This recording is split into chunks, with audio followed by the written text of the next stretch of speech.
Hello Brian, welcome to educating solution. তো আশা করছি তোমরা সব অনেক বেশি ভালো আছো। আজকের ভিডিওতে আমরা তাও করবো, তোমরা যে দশম শ্রেণীর শিক্ষার্থী আছো, তোমাদের যে হিন্দু ধর্ম টেস্ট পরীক্ষা হচ্ছে ক্লাস 10 তার হচ্ছে সেট খ।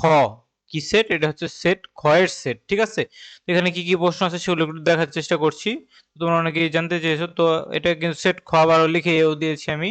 তো এটা হচ্ছে উপাসনা কি বলতে কি বুঝো, কাকে সৃষ্টি স্থিতিপতি দেবতা বলা হয়, রানার চরিত্রে কোন দিকটি ফুটে উঠেছে তা ব্যাখ্যা করো, প্রতিদিন সন্ধ্যায় ঋণীর করণীয় যে কর্মের প্রয়োজনীয়তা পাঠ্যপুস্তকের আলোকে ব্যাখ্যা করো।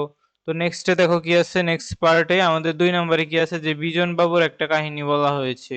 তো দেখো এখানে বিজন বাবুর একটা কি কাহিনী বলা হয়েছে এখানে বিজন বাবুর। তো বিজন বাবুর এখানে মেইনলি হচ্ছে যে বিজন বাবু একজন যে সিদ্ধ পুরুষ।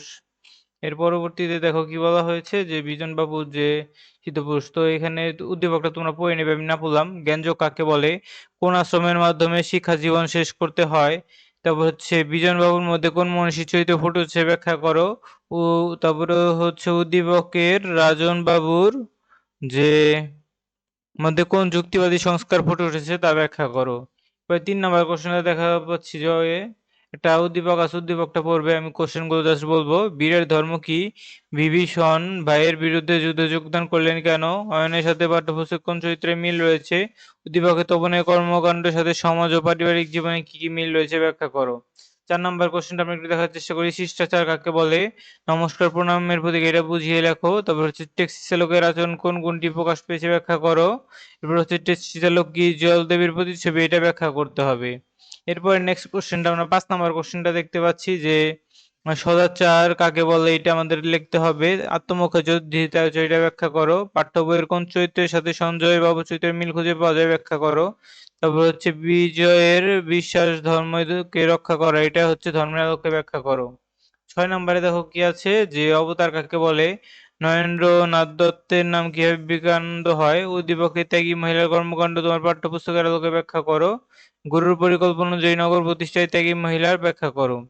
এরপরে সাথে দেখো কি আছে, যে বিজয় কৃষ্ণ গোস্বামীর পিতার নাম কি ব্যাখ্যা করো।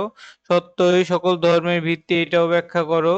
এরপরে হচ্ছে যে শুভজিতের মধ্যে কোন মহাপুরুষের চরিত্র লক্ষ্য করা যায়, এটা ব্যাখ্যা করো। নাইজাগরে সোমবাবুর কি কি অবদান আছে সেটাও তোমার ব্যাখ্যা করতে হবে।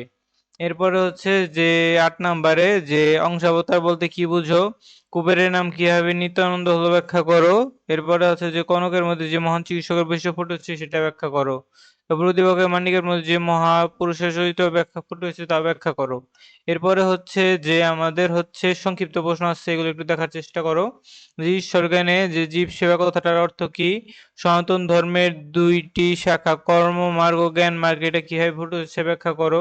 দেবী দুর্গার পরিচয় বর্ণনা দাও। দেবী শীতলার পূজা করা হয় কেন, উপাসনা বলতে কি বোঝো, নিশ্চিত একজন ধার্মিক, তার মধ্যে ধর্মের কয়টি বাহ্যিক লক্ষণ ফুটে উঠেছে ব্যাখ্যা করো। এরপরে হচ্ছে যে জন্ম নরক যন্ত্রণা মৃত্যু চক্রে কে বারবার আপতিত হতে থাকে ব্যাখ্যা করো। মণিপুত্র রূপে জন্মগ্রহণ করা মহাপুরুষকে ব্যাখ্যা করো। রাজা কেন শ্রী শঙ্করাচার্য সহস্র স্বর্ণমুদ্রা দান করেছিলেন সেটাও ব্যাখ্যা করো। একজন মহিষীর যে বাল্যকালে মাতৃবিয়োগের ঘটনা দাদার মনে অনেক প্রভাব ফেলে, এটা ব্যাখ্যা করো। শ্রীরামকৃষ্ণের জীবনী থেকে আমরা কি কি শিক্ষা পাই, অপরাধক বৃত্তি বলতে কি বোঝায়, মানবতা বলতে কি বোঝায়, ধর্মপথের অনুশীলনের ক্ষেত্রে পরিবারের ভূমিকা কি, স্বামী বিবেকানন্দের সমাজ সংস্কৃতির 2টি বাণী ব্যাখ্যা করো। ঠিক আছে? তো এই ছিল তোমাদের মেইনলি হচ্ছে খ সেটের। ঠিক আছে, আমি একটু পরে হচ্ছে খ সেটের এমসিকিউটা দিয়ে দেবো। তো যাদের হচ্ছে খ সেটের এমসিকিউটা দরকার তারা হচ্ছে দ্রুত দ্রুত কমেন্ট করো। তো তোমরা যদি অনেকে কমেন্ট করো তাহলে আমরা খ সেটের এমসিকিউ দিব। কি সেট এটা? খ সেট। যাদের খ সেটের এমসিকিউ দরকার কমেন্ট করবে, কমেন্ট। কমেন্ট না করলে খ সেটের এমসিকিউ দেওয়া হবে না। ধন্যবাদ সবাইকে।